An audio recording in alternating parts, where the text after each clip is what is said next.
As we are in Kansas City, I think it's appropriate to go to Sean Goodwin from the Star first. Go ahead, Sean. All right, I appreciate that. And Vlatko, how are you? Good, thank you. How are you, Sean? I'm great, appreciate it. Hey, just two quick questions for you. Obviously, you've got two very good goalkeepers in camp here, but with AD being from Kansas, playing in a hometown, KC almost, what are the chances that fans will get to see her playing in Kansas City this week? And then secondly, does that ever come into your thought process when picking a team, players from a certain city, you're playing in the home state? Does that ever cross your mind, or are you just pulling the best 11 for the job on the field?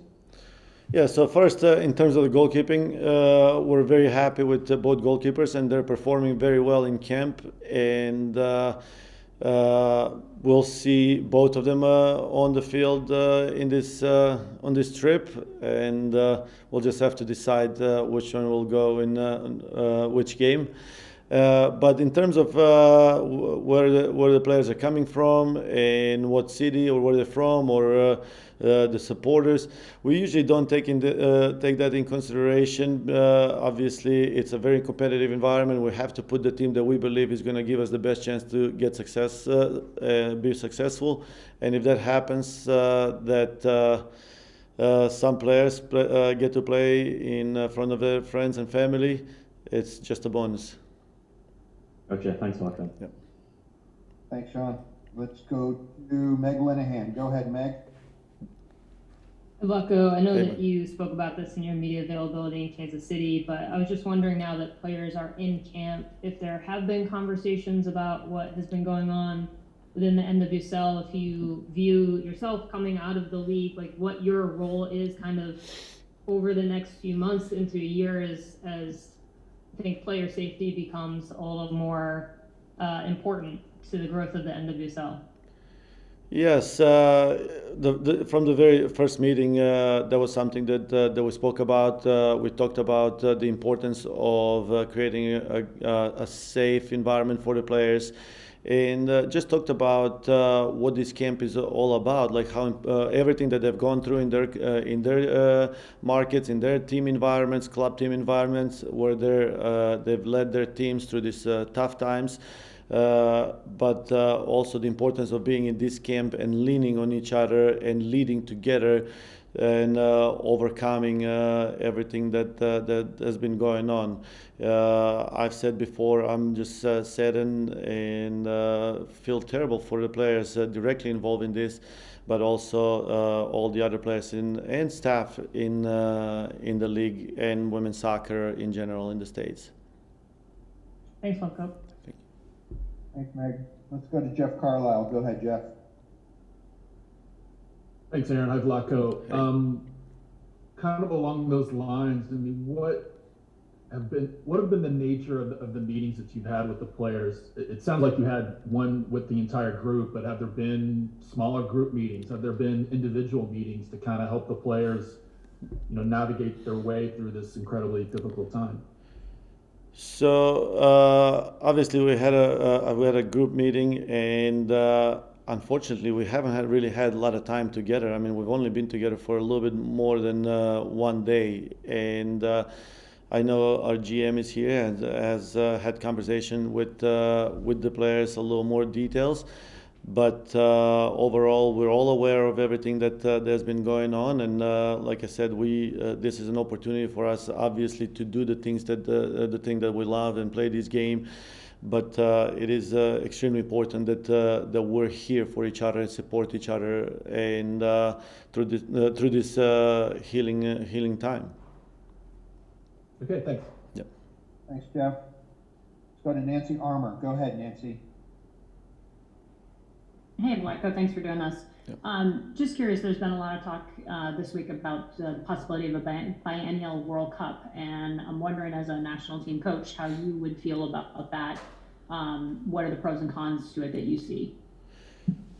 I mean, there are several, I guess, pros and cons about it, about the idea. And personally, I would like to see a little bit more and a little more details about both sides of it. But anything that will help promote the women's soccer game or take this game to the next level will have my vote. Thanks, Nance. Let's go to Juan Carlos Magua. Go ahead, Juan Carlos. Hi, Coach. Thank you for your time. I wanted to know your perspective on the rival for this upcoming game, and also, do you take these two games or this game as a chance to see a transitional period or begin the transitional period after Carlisle departs the team? Yeah, so first in terms of the rival, I think it's an extremely organized and disciplined team. They're very compact, very tough to beat, very organized on their side of the field, but also very methodical in their attack. And we expect to see different challenges from them, and are very excited to face them. For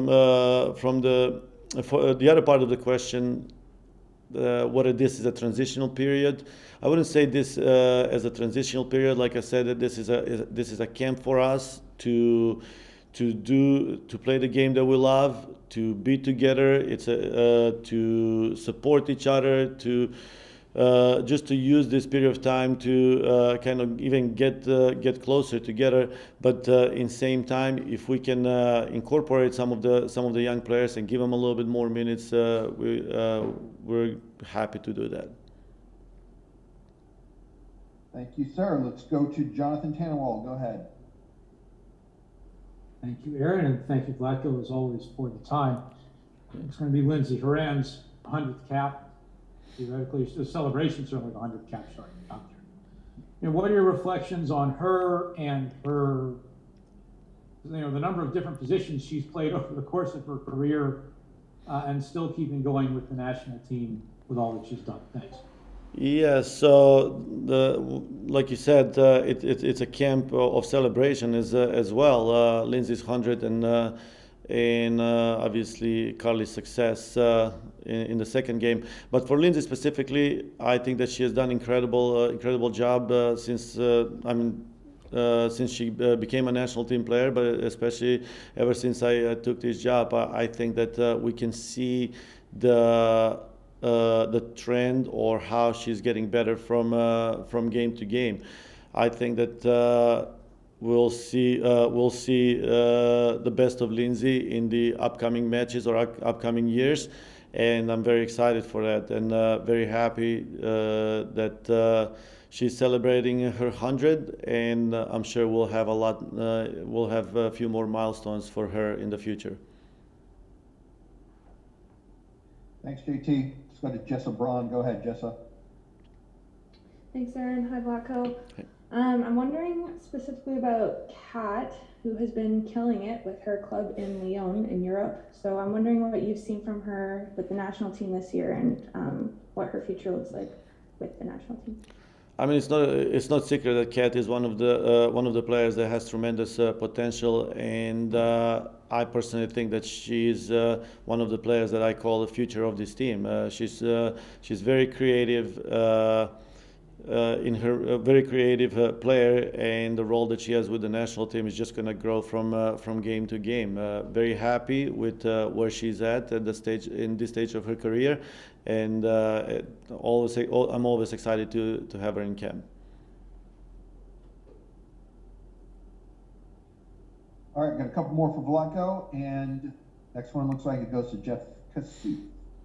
Go ahead, Jeff. Vlatko, you mentioned some younger players earlier. We've seen Emily Fox in a variety of positions for Louisville. Just wondering, Crystal Dunn's out of this camp, maybe where we might expect to see her. I think there was even a league broadcast that I hope I'm not misquoting, that she maybe preferred to even play centrally. So just wondering what you've seen from her, and maybe how we might see her utilized in the beginning here or in this camp. Yes, so I haven't heard that from Emily, and we have conversations, and just like every other player that comes in this environment, they would do anything to be on the field, and it doesn't necessarily mean one or the other position. For us, we see her as a left fullback or as a player that will play in the left fullback position, and I feel comfortable saying that we'll see a lot of Emily in this camp. Thank you. Thank you. Last couple for Vlatko. Looks like Greg Eichlin from local NPR. Go ahead, Greg. Hello, Vlatko. On the same day as your match in Kansas City, FIFA is making a site visit for the Men's World Cup bid. As one who is from Kansas City, what do you think FIFA will learn about Kansas City that goes beyond a written proposal? Yes, I mean, first, I'm happy to hear that that the delegation is here, and we'll have a site visit, because I think that they'll be surprised to see the support that soccer has from the Kansas Cityans, and they'll be surprised to see the buzz in the community, and how much soccer means to everybody in Kansas City. Thank you, sir. Last one for Vlatko goes to Megan Swanick. Go ahead, Megan. Thank you. Hi, Vlatko. Okay. Building off of Nancy's question, gauging your thoughts on a biannual World Cup, you mentioned you needed more details for making a firm decision. Can you tell me to what extent have you been updated or kept in the loop on that decision-making process? And do you feel confident that FIFA will be getting your input or the input of national team coaches before making a final decision? Yes, obviously I have had a chance to read some of the announcements. I did have a meeting with our GM and the technical director last week, and that was one of the topics that we talked about in that meeting. But we're all getting information. The federation is getting information as much as possible to make it to present a clear picture to myself, and not just myself, but also players on the team. So we are familiar with the proposal or with the idea, and in terms of whether we're going to be involved or not, we were informed that at some point myself and the captain of the national team, Becky Sauerbrunn, will have a conversation with representatives from FIFA. Okay, thanks, Vlatko. Thank you. Excellent. Thanks, Megan. Thanks for your time, Vlatko. Thank you. For those coming to